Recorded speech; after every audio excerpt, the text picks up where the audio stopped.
This week I received an email. Somebody was asking me about one of the world top ranked tennis players refusing to give a blood sample right before going out on the court. And he wanted to know, does that mean that he's cheating? When you're looking at an athlete who has to go through regular drug testing, there's a couple components that are associated with it.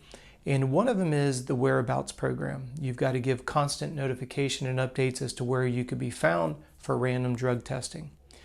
When you get to the event itself, 99% of the high-profile pro races that are, professional type of games and or races that are out there, drug testing is always going to be mandatory with the top 3, sometimes even the top 5.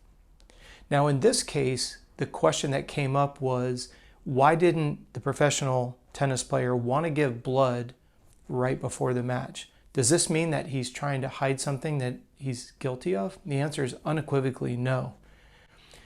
Is there a chance that a professional could be cheating? Absolutely. There's a lot of money at stake, particularly in tennis and things like that. And we don't go very long without hearing about somebody getting popped or failing to let people know where they're at, or, falling down on the job. We say that at the professional level, if you fail a drug test, that's more of an IQ failure than anything else. And what I want to come back to the original question was, is he trying to hide something by not giving blood before a big tournament? And the reason why I say unequivocally no is, I want you to think about when you go and you give blood. If you donate blood on a regular basis, what's the very first thing they tell you? Please make sure that you go home, you eat, and you rest. Because what you've essentially done is when you give blood, you put yourself into a state of becoming anemic. Now, when you're looking at blood testing, particularly for drug testing, they take quite a bit of blood. And they need to have an A sample, they have to have a B sample, etc., etc. So why would a professional athlete vehemently decline doing a drug test before any kind of a sporting event?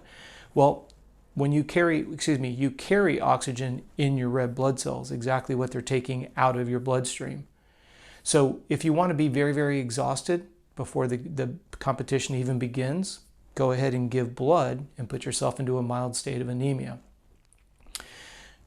So coming back to the original question, why would an athlete not want to? Because he or she is smart enough to know that if you're carrying less oxygen, you have less energy. Less energy, you don't perform to your fullest potential, and I think you can see where the dominoes go from there. So, do I think it was a wise decision to skip and even take a financial penalty and even be DQ'd for it? Absolutely.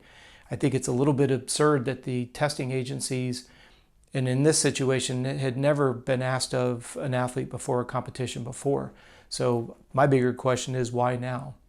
So with that being said, I hope you understand when you're trying to go out and have the highest level of energy, please don't go out and donate blood, whether it's for drug testing or if that's because you donate blood on a regular basis.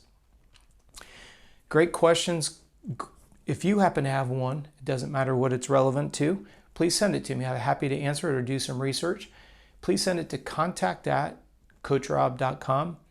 We're answering a question every day here on YouTube, so please turn on the like and subscribe button. Thank you for your time today, and I look forward to seeing you tomorrow.